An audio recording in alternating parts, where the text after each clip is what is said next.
Everyone, welcome and welcome back to my channel. So आज इस video में हम बात करने वाले हैं कि 90 दिनों में हम अपनी प्रिपरेशन कैसे कर सकते हैं कि हम एग्जाम को निकाल सकें। हमें करनी है जीत की तैयारी, ठीक है।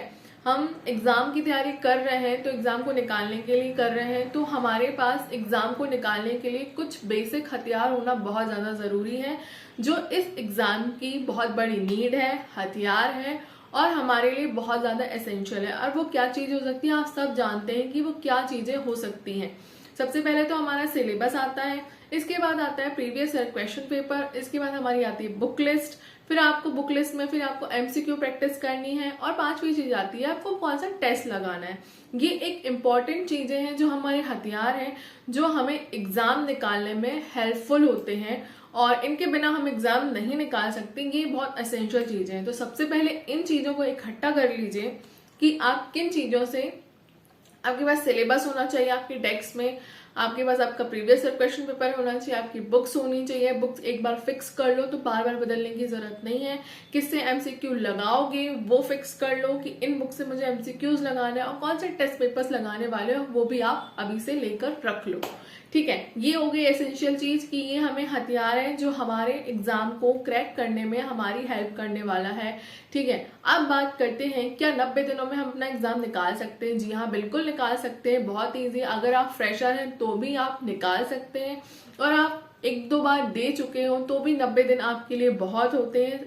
जो एक दो बार प्रीलिम्स दे चुके हैं और उनकी प्रिपरेशन ठीक ठाक है तो वह साथ में अपना मेंस का भी सिलेबस लेके चल सकते हैं। मेंस में आप हिस्ट्री पढ़ सकते हैं या पॉलिटी पढ़ सकते हैं या फिर ज्योग्राफी अपना साथ मेंस के हिसाब से आप लेके चल सकते हो। इस नवंबर तक तो चल ही सकते हो, फिर दिसंबर से आप स्टार्ट कर सकते हो अपना सिर्फ प्रीलिम्स निकाल सकते हो, प्रीलिम्स की पढ़ाई कर सकते हो। तो चलो अब बात करते हैं, है ना, कि 90 दिनों में हमें ऐसा क्या करना है कि हम एग्जाम को निकाल ले जाएं, हम अटके नहीं, ठीक है। तो चलो शुरू करते हैं। तो मैंने 90 डेज की प्लान बनाया है, ठीक, और मैंने 90 डेज को बांटा है 3 पार्ट्स में। अगर आप देख सकते हो तो देखो मैंने कैसे किया है इसमें, ठीक है। 90 डेज को मैंने बांटा है 3 पार्ट्स में, ठीक है। 60 डेज, उसके बाद फिर मैंने किया है पहले 60 डेज, फिर 15-15 दिनों के 2 स्लॉट बनाए हैं। ये मैंने 3 पार्ट में 90 दिनों को बांट दिया है। अब 60 दिनों में आपको क्या करना है, 60 दिनों में आपका पूरा 10 यूनिट आपको पढ़ के खत्म करना है, पूरे अच्छे से पढ़ के खत्म करना है। पॉसिबल है? हाँ जी, बिल्कुल पॉसिबल है, आप कर सकते हो। कैसे कर सकते हो वो भी बताऊंगी, ठीक है। तो आप बहुत अच्छे से कर सकते हो, बस आपको दिन के आपको एटलीस्ट 10 से 12 घंटे देने पड़ेंगे, तभी आप 60 दिन में पूरी 10 यूनिट कवर कर पाओगे। अब आप पूछोगे कि भाई 60 दिन में क्यों कवर करना है। आप एक बार पढ़ के एग्जाम नहीं निकाल सकते हो, आपको मल्टीपल रिवीजन करने की जरूरत पड़ती है। सिर्फ एक बार पढ़ोगे तो एग्जाम निकालने में बहुत ज्यादा प्रॉब्लम होगी, हमको एमसीक्यूज लगाने हैं तो चीजें याद करने में, रिकॉल करने में प्रॉब्लम होती है। इसलिए आप कोशिश करो कि आप 60 दिन में पूरी 10 यूनिट खत्म करो। उसके बाद नेक्स्ट 15 डेज आप रिवीजन करो, उसकी नेक्स्ट 15 डेज भी आप रिवीजन करो, ठीक है। तो इन 60 दिनों में आपको 10 यूनिट कैसे कवर करनी है वो बताती हूँ फर्स्ट 60 डेज में। अब इन 60 दिनों को भी आप 15-15 के स्लॉट्स में बांट सकते हो, 15-15 दिन के स्लॉट्स में ऐसे बांट सकते हो, ठीक है। 15-15 दिनों के स्लॉट्स में आपको बांटना है। तो फर्स्ट 15 डेज आपको क्या करना है, ठीक है। पहले आपको 15 डेज आप क्या करो, आप तैयार करो यूनिट 10, यूनिट 7 और यूनिट 9। अब इन यूनिट्स को क्यों तैयार करना है, क्योंकि ये छोटी यूनिट्स हैं, ठीक है, और ये थोड़ी सी कंफ्यूजिंग भी होती है। स्टार्टिंग में पढ़ोगे तो जल्दी कर पाओगे, अच्छे से पढ़ पाओगे, टाइम देके पढ़ पाओगे, क्योंकि इनसे क्वेश्चंस आते हैं, कंफ्यूज करते हैं, लेकिन हमें ये पढ़ना जरूरी है। अगर हम शुरू में इन चीजों को पढ़ के रख लेते हैं तो लास्ट के लिए चीजें नहीं छूटती, और अक्सर अगर हम इनको लास्ट के लिए रखते हैं ना तो हम इनको टाइम नहीं दे पाते, पढ़ नहीं पाते, हम इन्हें इग्नोर करते हैं। इसलिए पहले आपको छोटी यूनिट्स कंप्लीट करनी है। अब मैंने एमपीजी की इसलिए इसमें नहीं रखा, मैंने उसको सेकंड पार्ट में रखा है कि पहले आप यूनिट 10 कवर कर लो, 7 कवर कर लो, 9 कवर कर लो, अच्छे से पढ़ लो इनको। और इनको कवर करने के साथ साथ आपको कुछ चीजें साथ में लेके चलनी है, जो ये है जो रेगुलर बेसिस में आपको रिवीजन करना है। रेगुलर बेसिस में जो आप पढ़ रहे हो डेली, उनका डेली रिवीजन करोगे, डेली एमसीक्यूज लगाओगे और डेली एमसीक्यूज लगाओगे, डेली रिवीजन करोगे और आपको साथ साथ प्रीवियस ईयर क्वेश्चन पेपर भी देखते चलना है डेली बेसिस में। और साथ में एक और चीज करनी है कि जो आप पढ़ रहे हो, अगर उसमें कुछ इंपॉर्टेंट टॉपिक्स मैं आपको बताऊंगी, उनको आप अलग से उनका एक नोट्स बना सकते हो, शॉर्ट नोट्स बना सकते हो। जो इंपॉर्टेंट टॉपिक्स हैं उनके आप शॉर्ट नोट्स बनाते चलना। सारे सिलेबस का आपको शॉर्ट नोट्स नहीं बनाना है।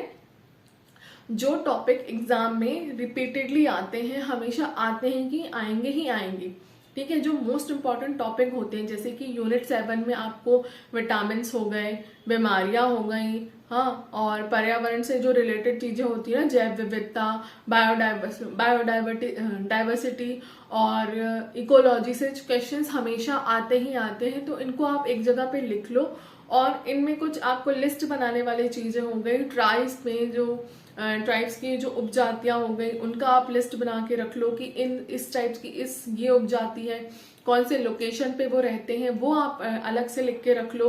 उनके त्योहार आप अलग से लिख के रख लो, उनके जो देवता होते हैं वो अलग से लिख के रख लो। मैं अलग से वीडियो लेके आऊंगी इनके ऊपर कि किन किन चीजों पे आप लिस्ट बना सकते हो, ठीक है, वो आप करो, ठीक। और यूनिट 9 में कुछ इंपॉर्टेंट चीजें हैं, वो आप अलग से लिख के रख सकते हो, वो शॉर्ट नोट्स आप अलग से बना सकते हो। ये आ गया आपका 15 डेज का। मैंने आपको बताया कि क्या क्या करना है।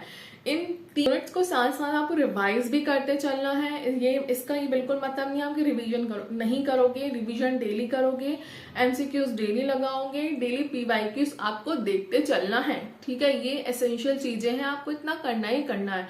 फिर नेक्स्ट 15 डेज की हम बात कर लेते हैं। नेक्स्ट 15 डेज में मैंने रखा है एमपी की ज्योग्राफी और इंडियन ज्योग्राफी और यूनिट 2 मतलब एमपी की हिस्ट्री और कल्चर वाला पार्ट मैंने इसमें रखा है। आप इतना कंप्लीट कर सकते हो, सफिशिएंट है। आपको एटलीस्ट 10-12 घंटे आपको पढ़ना पड़ेगा, तब जाके ये 15 दिन में चीजें कंप्लीट हो पाएंगी, ठीक है। तो आप ये कंप्लीट कर सकते हो इंडियन ज्योग्राफी और एमपी की जो ज्योग्राफी है। लगभग जैसे अगर आप 1 पढ़ रहे हो तो एमपी के भी 1 पढ़ लो और इंडिया के भी 1 पढ़ लो, ठीक है। नेशनल पार्क पढ़ रहे हो तो दोनों के पढ़ लो, जलवायु पढ़ रहे हो तो दोनों की पढ़ लो। तो ऐसे आपको बहुत इजी पड़ेगा पढ़ने में, आपको मजा भी आएगा पढ़ने में और आप अच्छे से कवर भी कर पाओगे, ठीक है। तो इसके बाद नेक्स्ट 15 डेज में आगे थर्ड जो 15 डेज का स्लॉट आएगा, हम उसमें पढ़ेंगे एमपी की पॉलिटी, इंडियन पॉलिटी, एमपी की इकोनॉमिक्स और इंडियन इकोनॉमिक्स, ठीक है। तो इसमें आपको बहुत ज्यादा बर्डन नहीं होगा। आप बोलोगे कि 4 चीजें एक साथ दे दी, नहीं, ये इजी है क्योंकि हमें इंडिया की इकोनॉमिक्स पे बहुत ज्यादा ध्यान नहीं देना है।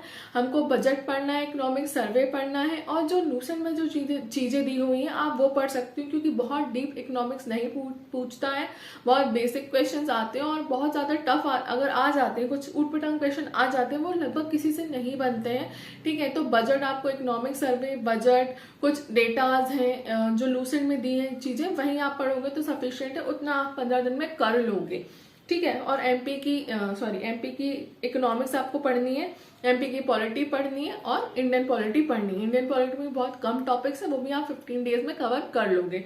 नेक्स्ट 15 डेज में आपको जो लास्ट बचेगा उसमें मैंने आपको इंडियन हिस्ट्री रखी है ना, मतलब एशियन, मिडेवल और मॉडर्न तीनों रखा है। आप इसको कवर कर सकते हो अच्छे से 15 दिन में। मैंने लास्ट में इसको इसलिए रखा है, स्टार्टिंग में मैं नहीं रखना चाहती थी। अगर किसी को प्रॉब्लम है, अगर किसी ने को पढ़ना है तो वो अपने हिसाब से शफल भी कर सकते हैं, लेकिन इस तरीके से प्लान करके चलोगे तो अच्छा रहेगा।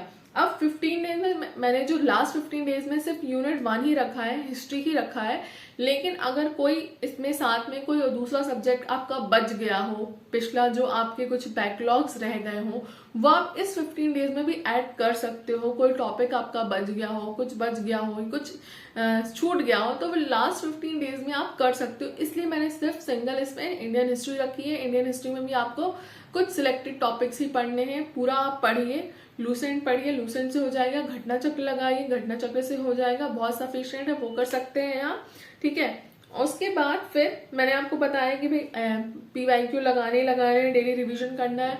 और हाँ, एक और चीज रहती है कि करंट अफेयर्स आपको डेली लेके चलना है, ठीक है। इन यूनिट्स ये सब चलती रहेंगी साथ साथ, लेकिन करंट अफेयर्स भी आपका साथ साथ चलना चाहिए।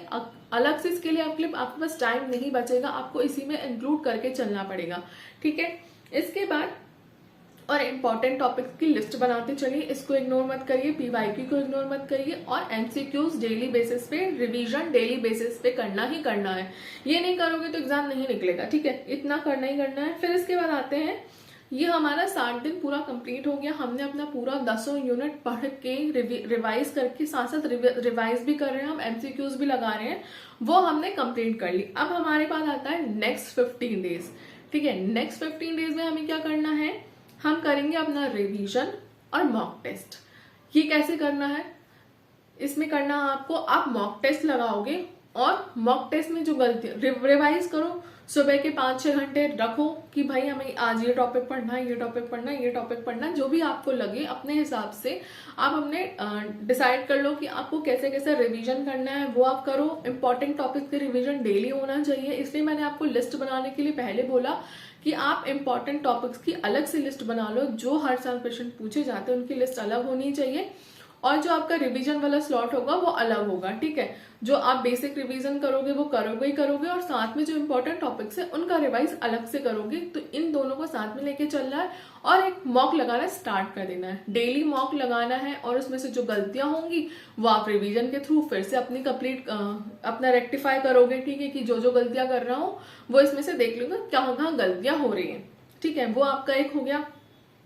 इसके बाद नेक्स्ट 15 डेज में भी सेम चीजें आपको करनी है। अब इसको आप 2 पार्टों में डिवाइड कर सकते हो, 7-7 दिन के 2 स्लॉट में भी डिवाइड कर सकते हो कि 7 दिन में इतना रिवीजन करूंगा और मॉक लगाऊंगा, एमसीक्यूज लगाऊंगा, जो भी आपको करना है।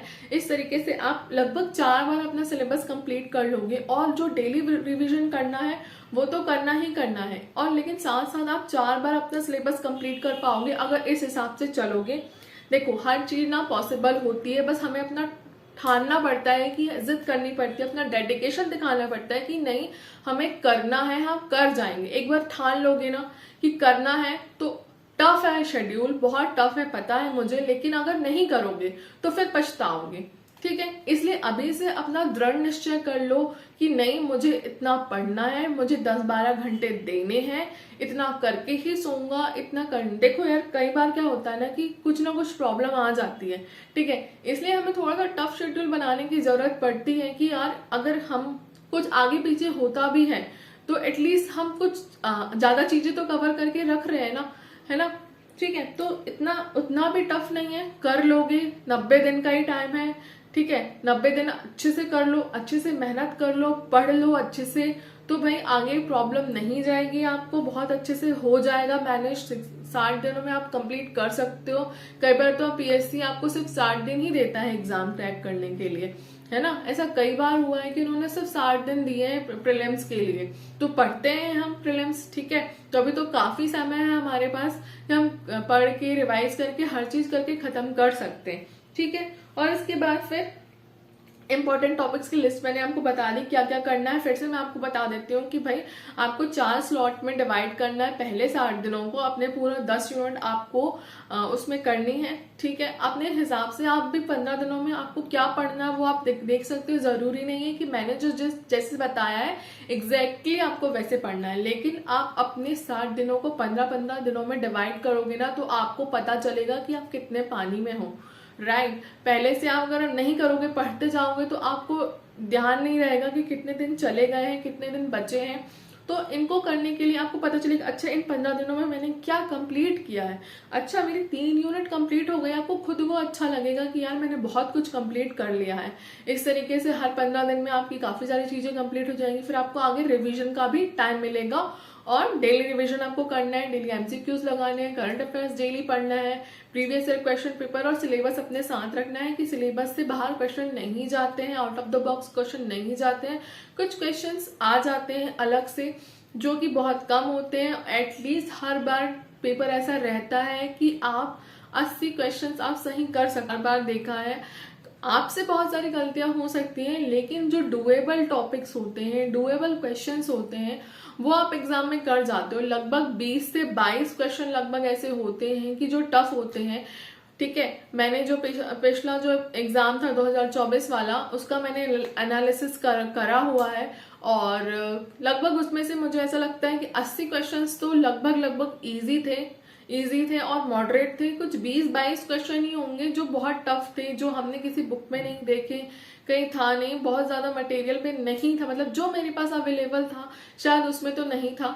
ठीक है, तो आप देख सकते हो एनालिसिस भी जाके, आधा एनालिसिस है, पूरा नहीं है वो, लेकिन वो भी आपको बहुत ज्यादा कुछ बता के जाएगा, सिखा के जाएगा कि क्या इंपॉर्टेंट है, क्या छोड़ना है। बाकी मैं यूनिट वाइज सिलेबस डिकोड करने वाली हूँ और आपको ये भी बताऊंगी कि साथ साथ इंपॉर्टेंट टॉपिक्स क्या है जिनको आप पढ़ सकते हो, अपने नोट्स बना सकते हो और उनको डेली रिवाइज कर सकते हो। वो ज्यादा जरूरी है, उनमें फोकस करना ज्यादा जरूरी है। पूरा सिलेबस तो आपको कंप्लीट करना ही करना है, लेकिन कुछ इंपॉर्टेंट टॉपिक्स ऐसे होते हैं जिनको जहाँ पे ध्यान देने की ज्यादा जरूरत होती है। ठीक है, इसलिए वो टॉपिक्स मैं आपको बताऊंगी। और एक टॉपिक आएगा जिसमें जो मॉक टेस्ट कैसे देना है, मॉक टेस्ट देने का भी तरीका है, टेस्ट देने का भी एक तरीका होता है, वो आप तरीके को फॉलो करोगे तो आपको बहुत ज्यादा फायदा होगा मॉक टेस्ट से।